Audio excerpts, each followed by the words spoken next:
Bienvenidas y bienvenidos a los seminarios IRNA.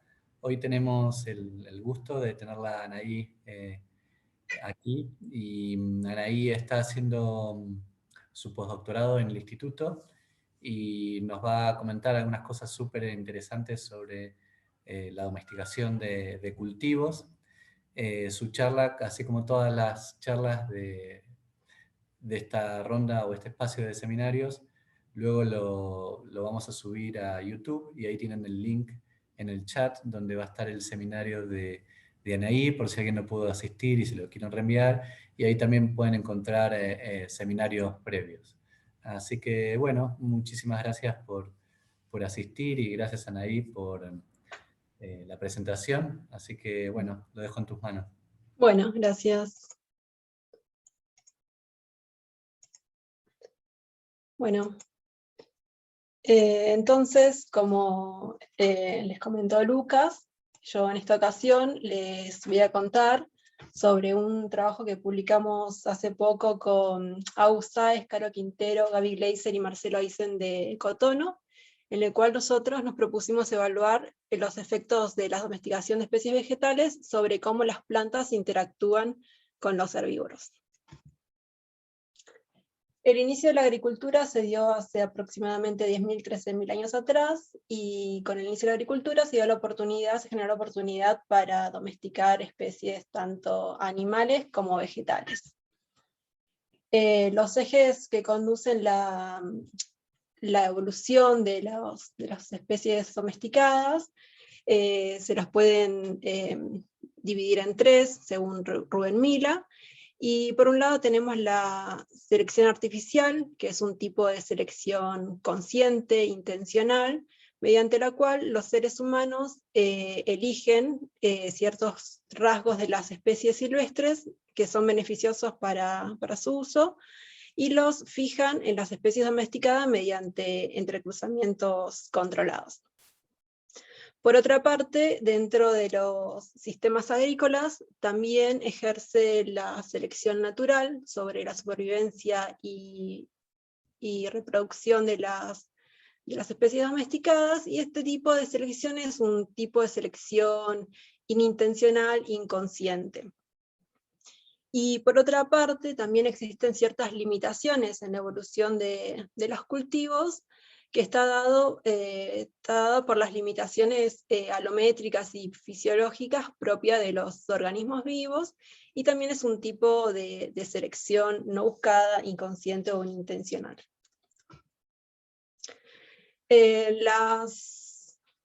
Entonces, bueno, las especies domesticadas se diferencian de las especies silvestres porque poseen ciertos rasgos que las caracterizan, que en la bibliografía se los denomina síndromes de la domesticación. Y si bien estos síndromes son principalmente aplicables a las gramíneas y las legumbres, también hay algunos de ellos que abarcan a más cantidad de especies domesticadas. Dentro de estos síndromes están, por ejemplo, el aumento de la haploidía, la predominancia de la reproducción vegetativa sobre la sexual, la pérdida de licencia de los frutos para que los granos puedan ser colectados en las plantas y no se pierdan en el suelo o en el ambiente. Y un rasgo que caracteriza a varios cultivos es el aumento del tamaño de los órganos cosechables y la pérdida de metabolitos secundarios que cumplen diferentes funciones. Bueno, debido al proceso de domesticación, muchos cultivos dependen fuertemente de los seres humanos para dispersarse, reproducirse y defenderse. Entonces, si bien la domesticación de especies trajo un montón de efectos beneficiosos para las sociedades humanas, también tiene algunos efectos negativos, y uno de ellos es el aumento de la vulnerabilidad de los cultivos a la herbivoría. Esto se puede dar tanto por causas extrínsecas, ya que los ambientes agrícolas muchas veces favorecen la presencia de herbívoros y de plagas, pero también puede tener causas intrínsecas propias de las especies domesticadas. Bueno, los ataques por herbivoría suelen ser un problema bastante importante para los agricultores, porque se pueden generar muchas pérdidas de biomasa de producción debido a los ataques, y además la manera más común que hay de combatir, que se usa para combatir las plagas de herbívoros, es la aplicación de agroquímicos, que, bueno, como todos sabemos, pueden tener efectos negativos sobre el ambiente y sobre la salud humana, y que además son muy costosos y requieren de una gran inversión por parte de los productores. Dentro de las causas intrínsecas que podrían estar explicando el aumento de la vulnerabilidad de los cultivos hacia la herbivoría, es la pérdida de defensas durante el proceso de domesticación. Y esto se ha observado para varios cultivos, y por ejemplo, acá les muestro el caso del frijol, de un tipo de frijol, en el cual en esta tablita se muestra la densidad de tricomas en las hojas del frijol, y en amarillo están resaltadas las variedades domesticadas, y en verde las variedades silvestres, y como podemos ver, en 3 de los 4 tipos de tricoma hay una gran reducción de una pérdida de tricomas en las especies domesticadas. Entonces, bueno, si bien, como les decía recién, este patrón se ha visto para varios cultivos, no se pudo establecer como una causa común entre varias especies de cultivo que expliquen el daño por herbivoría.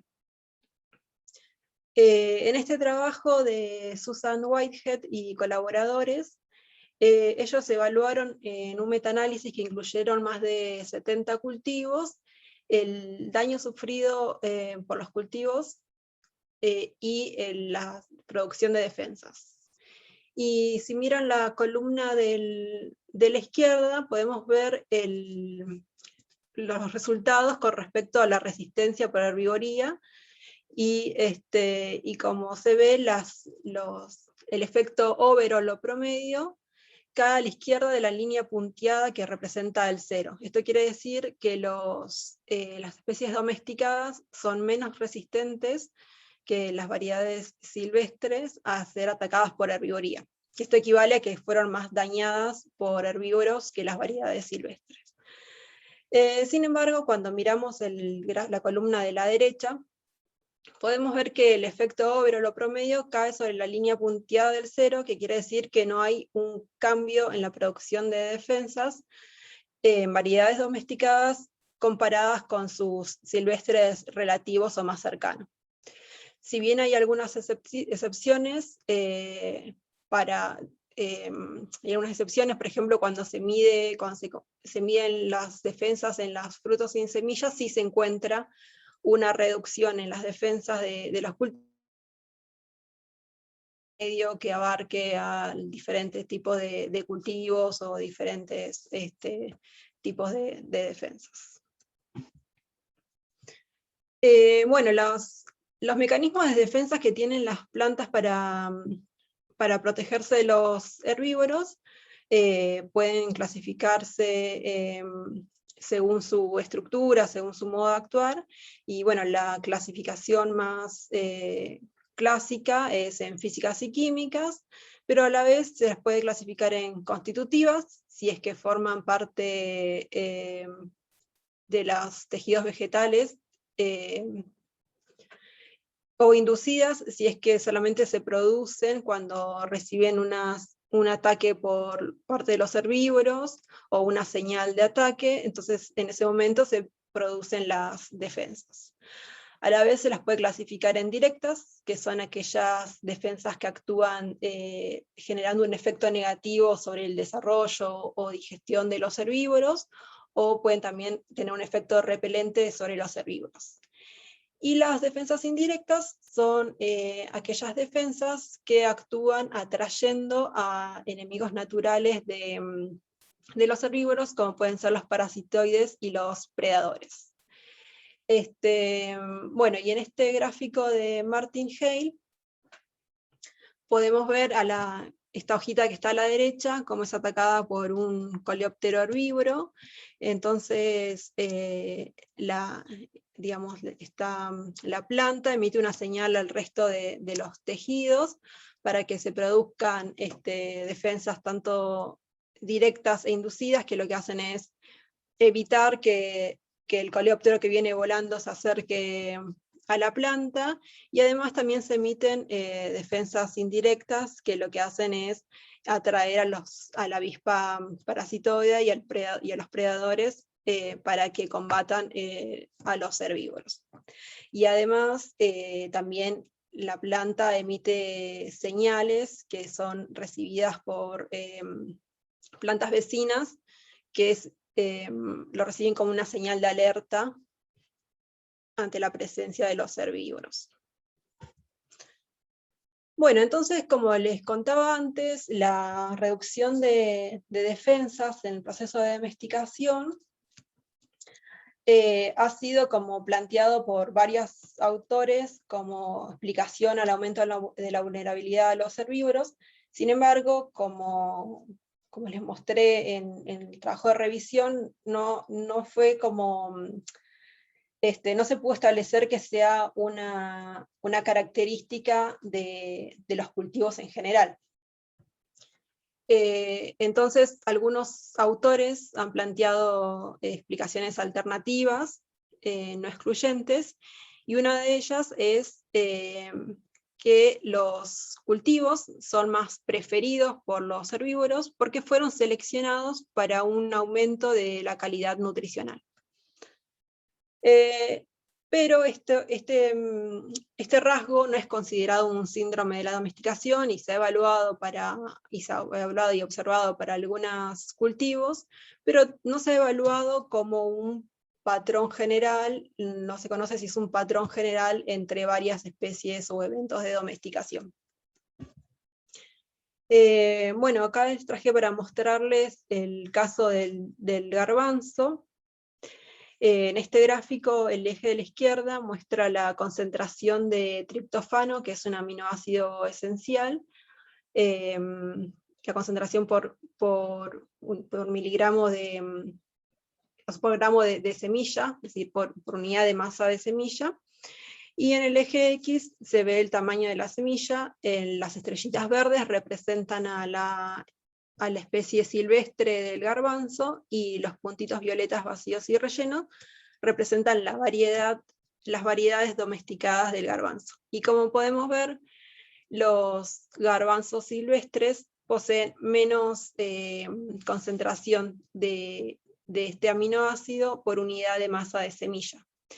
Y en otro trabajo se observó que los mamíferos herbívoros se ven atraídos por tejidos vegetales que tengan un alto contenido de triptófano. Bueno, entonces, teniendo todo esto en mente, nosotros decidimos realizar ciertos ajustes con respecto a las revisiones previas para evaluar la vulnerabilidad de los cultivos a ser atacados por herbívoros, la producción de defensas y la calidad nutricional.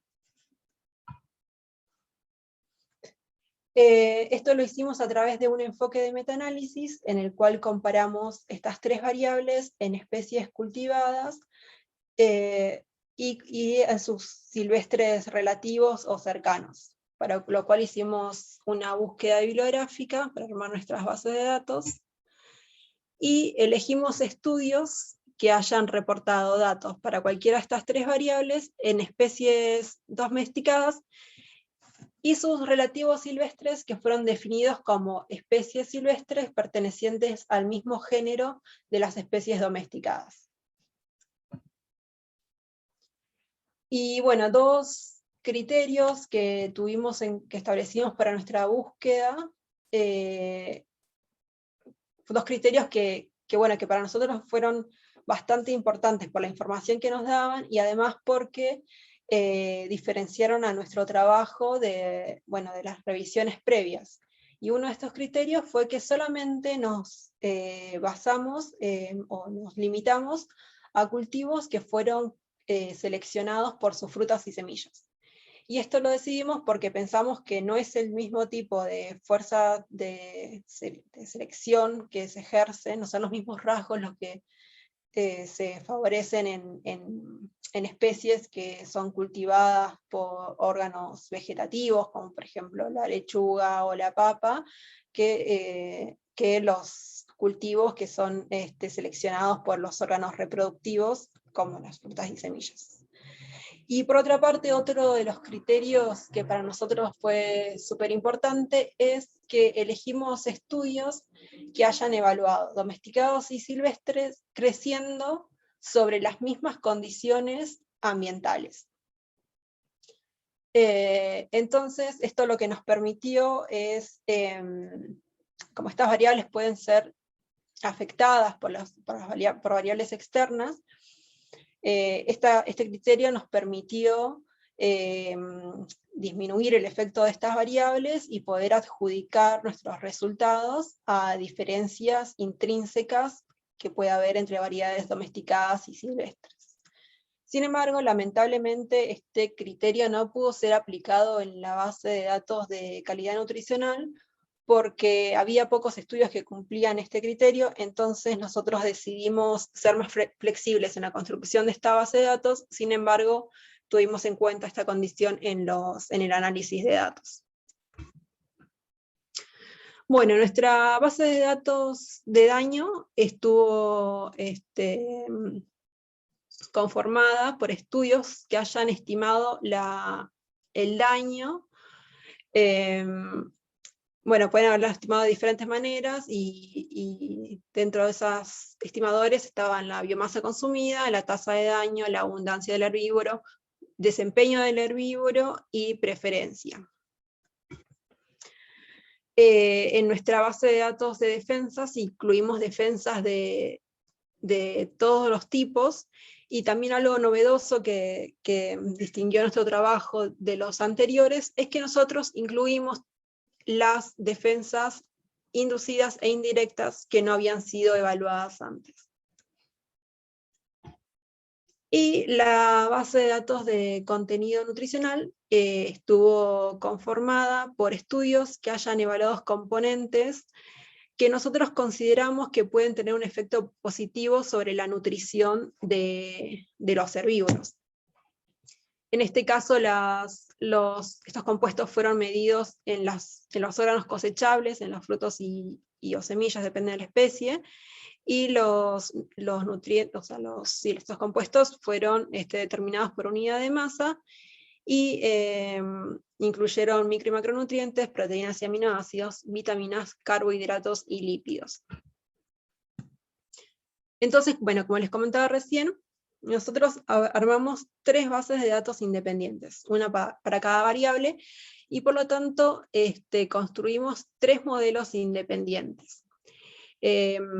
Las medias que extraídas de los estudios las estandarizamos utilizando una estandarización Z, de manera que pudimos comparar entre estudios heterogéneos, y construimos modelos mixtos lineales generales, en los cuales el tipo de variedad, si era cultivo silvestre, estuvo como efecto fijo, y el estudio estuvo como efecto random. Además, evaluamos algunas covariables que pensamos que podían influenciar estas variables, y en los diferentes modelos incluimos forma de vida, el órgano evaluado, si el órgano donde se midió el daño o los compuestos había sido el cosechable o no, el tipo de defensas, el tipo de componente nutricional, el órgano de selección, si eran frutos o semillas, y como les comentaba antes, en el modelo de contenido nutricional también incluimos si los cultivos y los silvestres habían crecido bajo las mismas condiciones o no. Bueno, ¿qué fue lo que obtuvimos? Y bueno, en este gráfico, en el eje Y, podemos ver los valores Z para el nivel de daño, y en el eje X, a la izquierda, podemos ver el efecto overall o promedio, y hacia la derecha están los géneros de los diferentes eventos de domesticación que incluimos. Los puntitos amarillos son las variedades cultivadas, y los puntitos verdes representan las variedades silvestres, y las barritas los errores estándares. Y bueno, tal como esperábamos y como había sido observado por estudios previos, los cultivos sufren más daño por herbivoría que los silvestres, y este efecto no estuvo influenciado por ninguna de las covariables incluidas.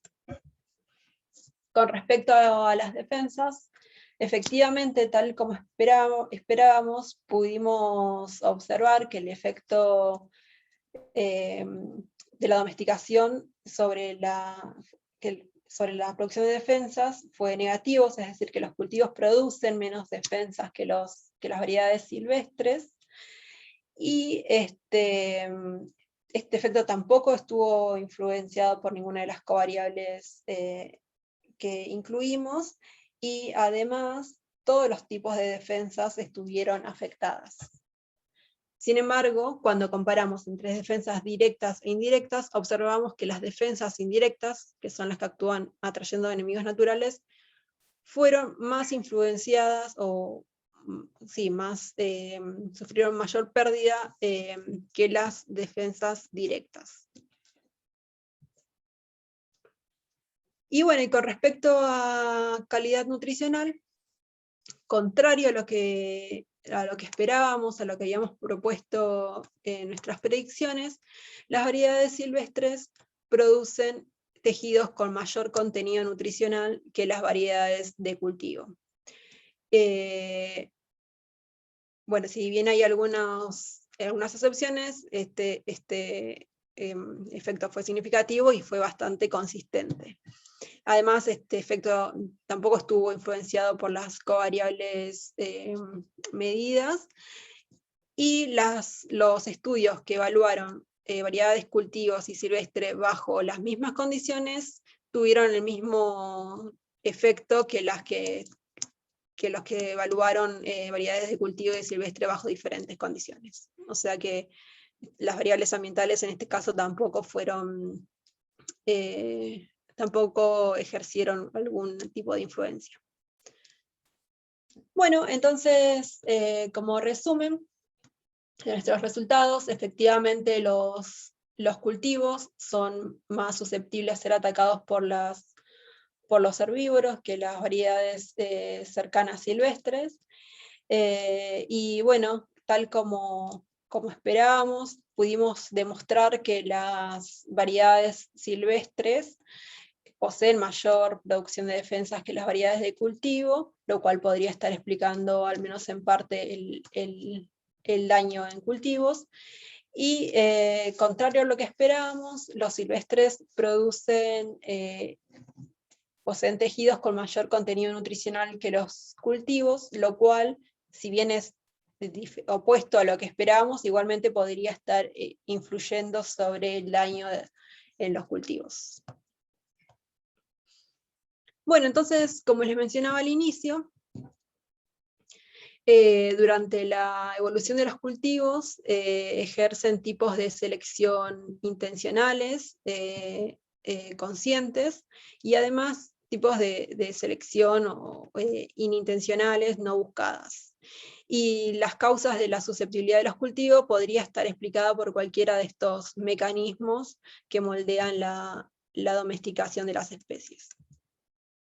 Con respecto a la pérdida de defensas durante la domesticación, una hipótesis que se plantea para explicar este resultado es la hipótesis de palatabilidad, que lo que plantea es que las defensas constitutivas y directas que actúan evitando que los tejidos vegetales sean comidos, fueron seleccionados por los cultivadores, fueron desfavorecidos intencionalmente por los cultivadores, ya que como esto actúan evitando que la planta sea comida, pueden generar una mala palatabilidad en los cultivos de alimentos.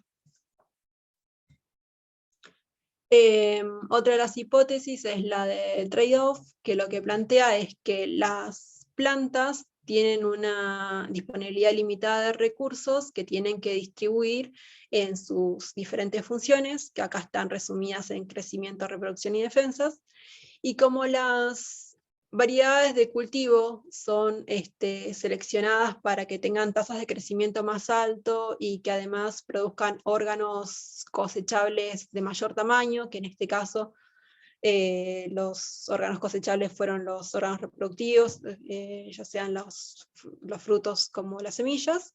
Entonces, al favorecer el crecimiento y la reproducción, o la reproducción, inevitablemente se vio desfavorecida la producción de defensas.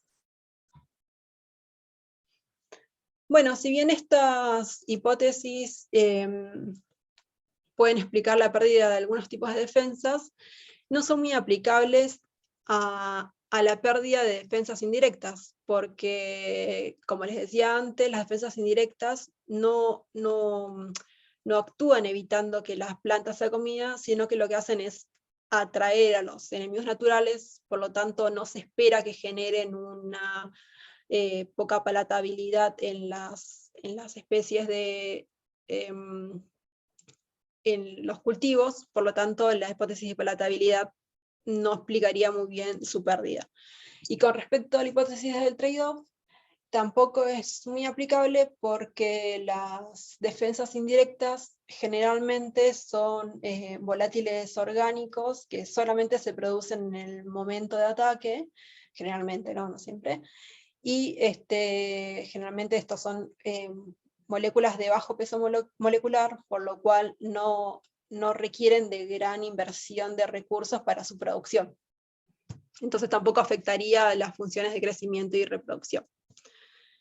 Pero bueno, hay otras hipótesis que podrían estar explicando su pérdida, y una es, por ejemplo, la hipótesis de los genes pleiotrópicos. Este tipo de genes son los genes que codifican para más de un rasgo al mismo tiempo, y estos rasgos cumplen funciones completamente diferentes.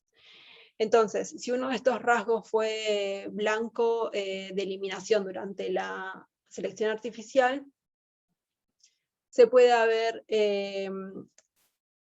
afectado la transcripción del otro rasgo que también estaba codificado por este gen. Y la hipótesis de los genes ligados lo que plantea es que dos genes ligados son dos genes que también codifican para rasgos diferentes y que están muy juntitos en el cromosoma, ubicados muy cercanos uno del otro, entonces tienen baja probabilidad de segregación independiente. Entonces, lo mismo, si uno de estos genes fue target de eliminación durante la selección artificial, se pudo haber eliminado el gen de al lado que tal vez codificaba para una defensa. Y bueno, con respecto a estas hipótesis, apoyando estas hipótesis, Kollner y colaboradores observaron, por ejemplo, que los cambios en la fenología floral del maíz norteamericano interrumpió la transcripción de un gen que codifica para beta-cariofileno, que es un tipo de defensa indirecta. Y bueno, con respecto a la disminución de la calidad nutricional, una hipótesis que podría estar explicando este resultado es la de efecto de dilución. Lo que plantea es que el contenido total de los órganos no cambia, pero al aumentar el tamaño de los órganos cosechables, se diluyen estos nutrientes. Entonces, si medimos la concentración por unidad de masa, va a ser menor en los órganos de mayor tamaño. Y bueno, si bien este resultado no es lo que esperábamos ni lo que había sido planteado, igualmente podría estar afectando o explicando, al menos en parte, por qué los cultivos son más atacados por los herbívoros que las variedades silvestres. Nosotros habíamos planteado al inicio que los cultivos, según lo que nosotros esperábamos, tenían mayor contenido nutricional, por lo tanto los herbívoros preferirían estos ítems alimenticios.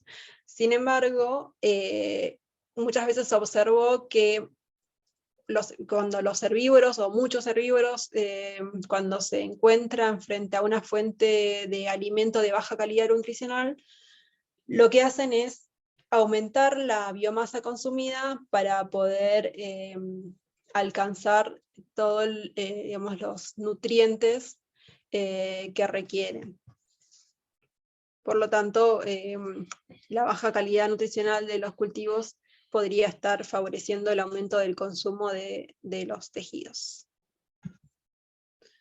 Bueno, entonces, los datos que obtuvimos acá en este trabajo, si bien no nos permiten, nosotros como tuvimos 3 bases de datos independientes, construimos 3 modelos independientes, por lo tanto no podemos establecer correlaciones directas entre las variables, pero sí podríamos, pero sí estos resultados nos sugieren que la pérdida de defensas y la pérdida de calidad nutricional podría estar afectando el aumento de vulnerabilidad de los cultivos al daño por herbivoría.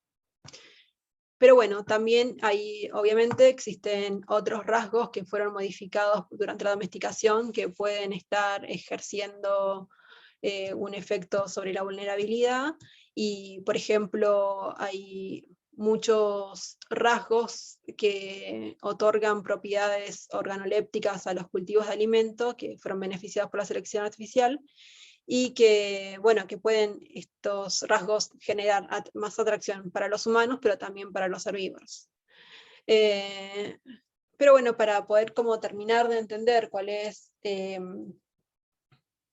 cómo es la relación de los cultivos con los herbívoros, también es importante tener en cuenta otro tipo de factores.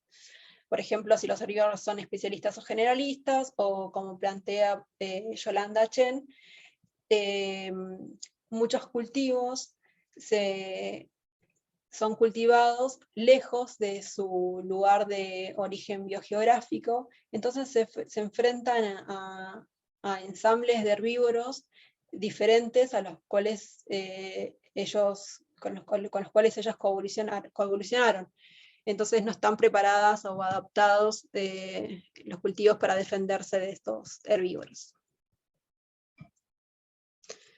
Entonces, bueno, teniendo en cuenta la importancia que tienen los ataques por herbivoría para los agricultores, debido a las posibles pérdidas de producción, y además por la manera en que tienen la mayoría de los productores en combatir las plagas, conocer cuáles son los rasgos que favorecen la herbivoría es importante, o consideramos nosotros que puede ser importante, para poder generar variedades domesticadas más resistentes, mejores defendidas, y a la vez también nos dan herramientas para generar sistemas, para diseñar sistemas agrícolas que estén mejor defendidos, como pueden ser los policultivos, que muchos estudios pudieron demostrar que los policultivos desfavorecen la herbivoría, por lo tanto conocer más de los rasgos de las plantas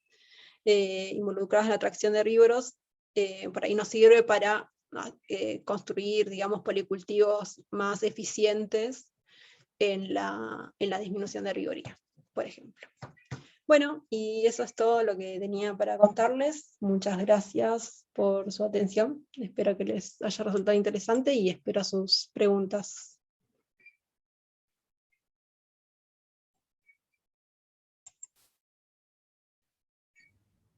Muchas gracias, Anaí. Ahí si pueden ir poniendo sus preguntas en el chat. ¿Vos tenés acceso ahí al chat? Sí, Dale, sí, podés de hecho estoy viendo acá. ir leyendo desde ahí y contestar.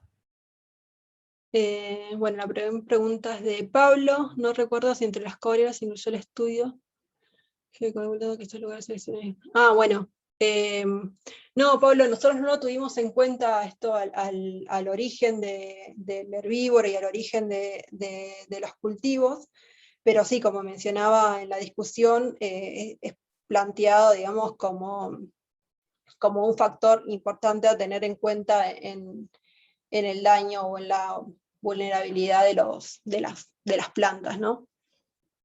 Pero igualmente, justo bueno, en la base de datos de daños, por suerte pudimos controlar por condiciones de crecimiento, entonces esperamos que tanto los silvestres como los domesticados se hayan enfrentado al mismo ensamble de herbivoría y que hayan tenido el mismo origen los silvestres con los domesticados.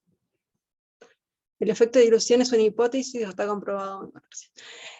Santi, mira, el efecto de dilución fue observado comparando variedades antiguas de cultivo, comparándolas con variedades modernas.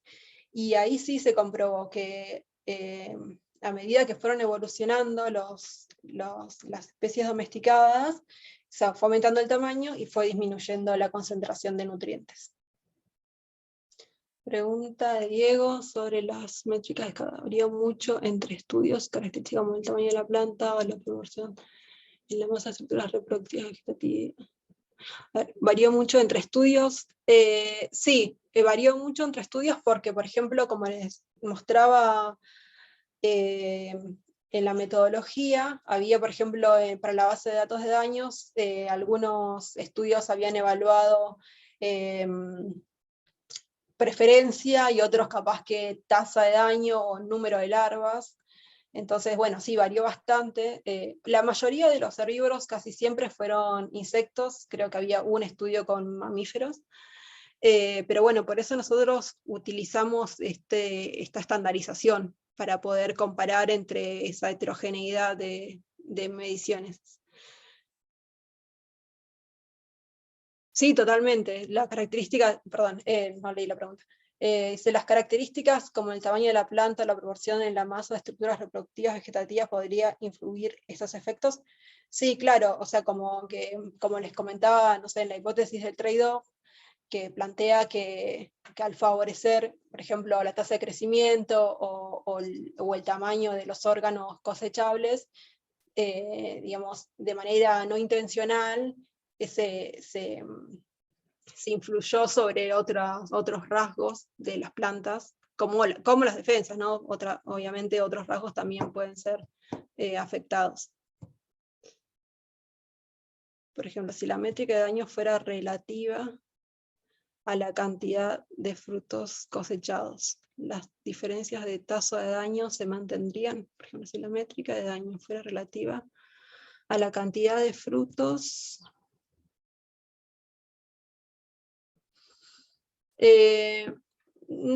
no sé si entiendo muy bien tu pregunta, Diego.